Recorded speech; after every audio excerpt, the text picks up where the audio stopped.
The trees here are so cool. They're so old. You can feel them. We were in a park last night. We were in Reynolds Square or whatever it's called. And you could just like feel the energy from the earth from those trees. They're old and they're strong and they've been here for hundreds of years, and there's so much feeling inside those trees. I know that sounds really hippie-ish and stupid, but it's true. And if you've ever been to the big trees, you'll know what I'm talking about, because they have that feeling too. There's something about old trees. Tell them what we're doing today. Oh, yeah, we were going to go to the trolley today, but neither one of us are really feeling it. I think we're kind of tired.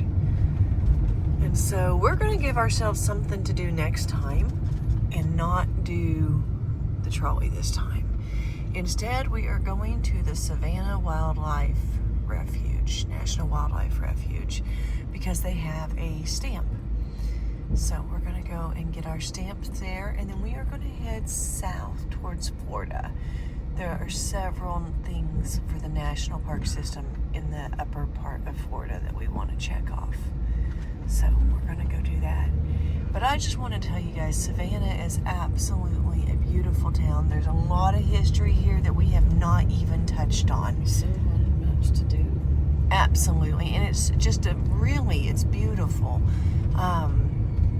Most of these buildings, as we mentioned in the video that I did yesterday, a lot of these buildings are relatively new because the fires that have burned through Savannah have destroyed almost everything from its historical past. So they're relatively new given how old Savannah is. We did not dive into the history of slavery here either. And that is something that on another trip with more time I would really like to do, as you know. Offloaded off the boats here. Yeah, so there's a lot of slave history here that I would like to learn more about on another trip. But this was kind of a side thing, like, oh, hey, look, we're going to be close to Savannah, let's go. And so I really don't have the time to give it the full attention that it wants or needs, because we're headed down to Florida, and there are things there that were on the scheduled trip.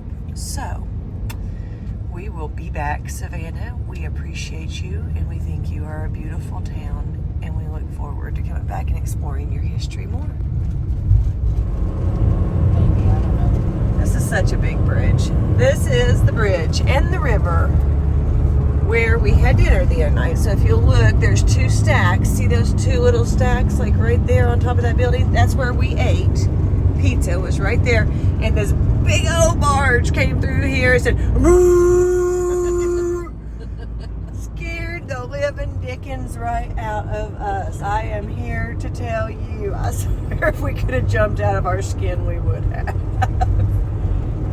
I got to tell Dana how to drive up here, so we're over the bridge. I gotta let you guys go.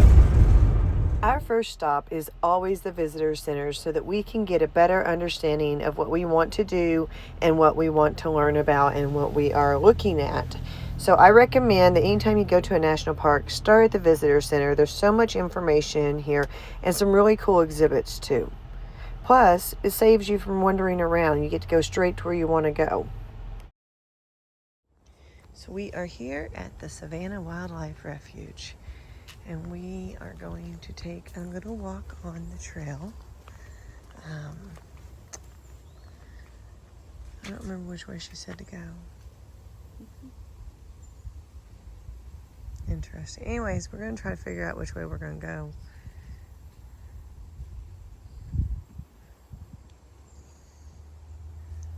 I didn't bring the little pamphlet she handed me. I guess I should have. Well, she said it was only 800 feet, so it's probably this one. Okay.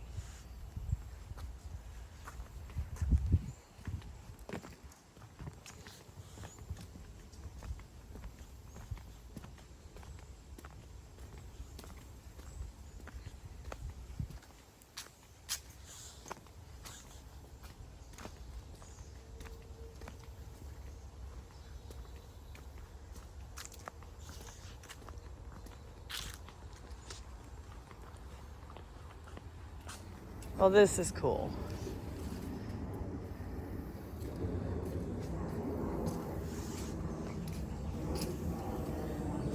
There's even a spider. Can you guys see him? Let's see.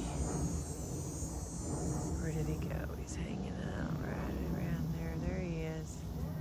Camera's having a hard time focusing on him, but he's right there. Mosquitoes are horrible out here. Okay, let's go around the spider. Hopefully not disturb his nest. All right. Cypress. Oh, this is cool. Mosquitoes are horrendous, though. I just gotta tell you, absolutely the worst that we've encountered. But this is really cool. So these, I think, are the sweet gum, and that is a Cypress. cypress, I think. 30,000 protected acres of swamplands and marshes and rice fields. And mosquitoes. Let me tell you about the mosquitoes. Okay, speaking of, we gotta go because I gotta smack that one that's on my shoulder. Snakes and mosquitoes and alligators, oh my. Snakes and mosquitoes and alligators, oh my. Yeah, the mosquitoes are horrible. I don't know if you guys can see them circling around Dana. You get on dark color, so it's really easy to see them swarming you. We made it! We were just running for our lives from the mosquitoes. I don't know if you guys know this or not, but mosquitoes are the #1 killer in this world. #1. Above heart attacks, above guns, above stupid people, above all that. Whew, okay. I gotta shut down the fan now. I gotta find the remote that I know I brought up here. Did you bring it up here? I think so.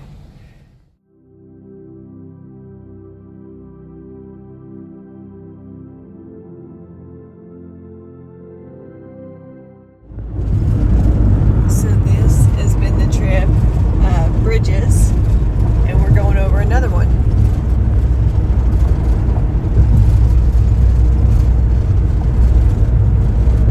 In 2 miles, take exit 45 onto State Road 113 South and South Side Connector toward Merrill Road East.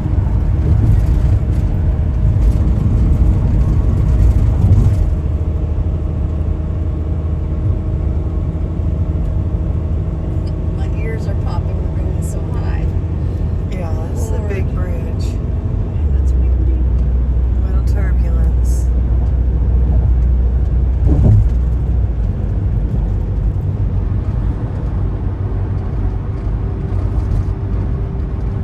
Oh, Lord. Well, I guess it's good it was pushing us that way, maybe.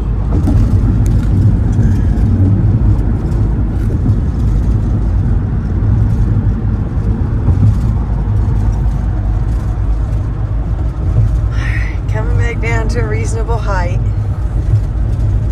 That one was a little scary. That one was. It was a big bridge.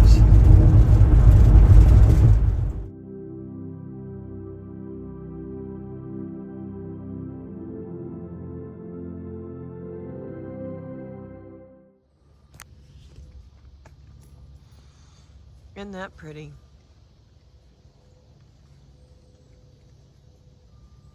We are at the Timucuan Ecological and Historical Preserve, and also Fort Caroline National Monument is here.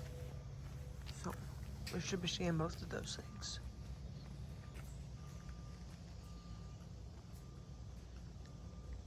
Does anybody else get reminded of the Tree of Life from Pandora when you see this?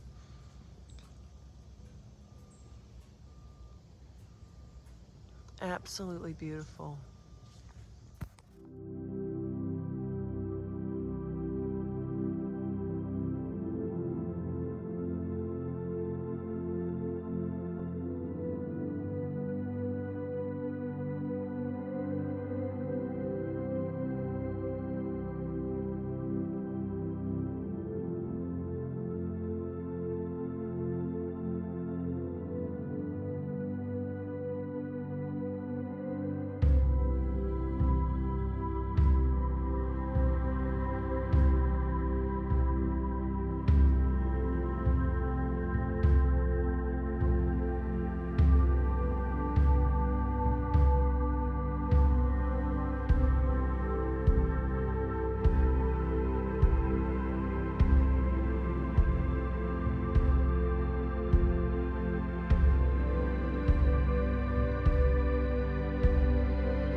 went to the visitor center right over here, and we got our stamps and learned a little bit about this place and who has owned it over the time and whatnot. We're going to go learn a little bit more about it by going to the actual fort.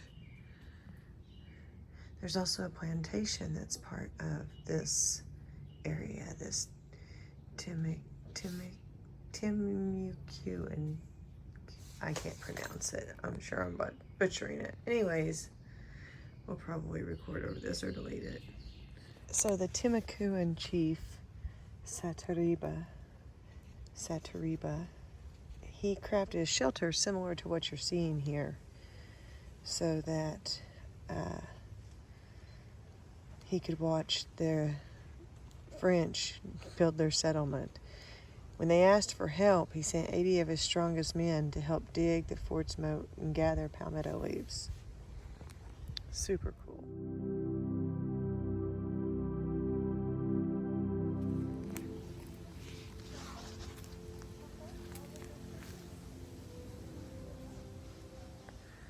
Okay.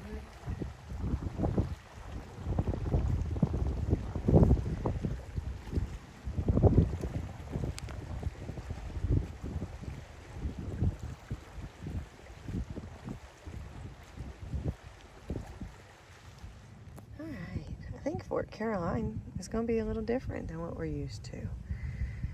So, back in the day, the French built Fort Caroline in preparation for going against the Spaniards for control of this area. And they originally put a guard station in the center of this fort, but it was too tall and was blown over by the winds. They would put the fires for cooking outside of the perimeter, and that way it didn't blow up their magazines for their gunpowder. And it looks a little overgrown compared to what we've been seeing, so let's go check it out. So in August of 1565, 7 different ships, hold on, pause, let me show you this. This is some of the cooking outside the gate. Anyway, 7 French ships showed up with new supplies and new humans. And they got busy using manual saws and axes and anything they could find to clear this area and start building the fort. Digging the moat. Here's the little moat. This is so small and See the little lizard? compared to what we're seeing. Do you see him? Do you guys see him? Look, there's his tail.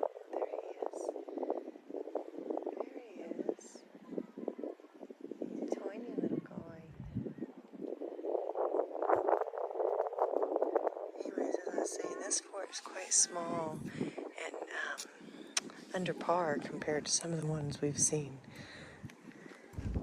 Alright, let's go in and see.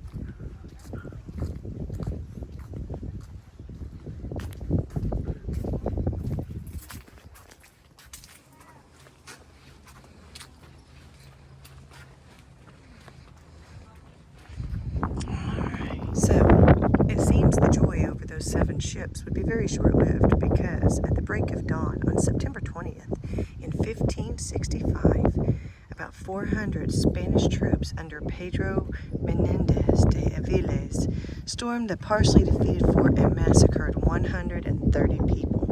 About 70 colonists fled either to the woods or to ships anchored in the river. Those survivors who made ships headed back to France, and on September 23rd, Menendez left most of his soldiers behind to hold the fort, and with only 50 men rushed back to defend his newly settled colony of St. Augustine. Hey, what a trip! Dana just pointed out that today is September 20th, 2024. So it's an anniversary date of this happening. Whoa, crazy. The Spaniards were not done with the French after the massacre at La Caroline. Pedro Menendez tracked down 2 separate groups of starving, shipwrecked French soldiers at an inlet south of St. Augustine. He ordered his troops to kill nearly all of them, including Jean Ribault, but he spared 30 who were Catholic, craftsmen, or musicians. The inlet became known as Matanzas, Spanish for slaughters. This is a list of names because Fort Caroline National Memorial commemorates the men, women, and children who created the French Huguenot settlement here in 1565. Except for the colony's leaders, little or nothing is known about these people or what happened to them. What is known comes from brief entries in historic documents and records.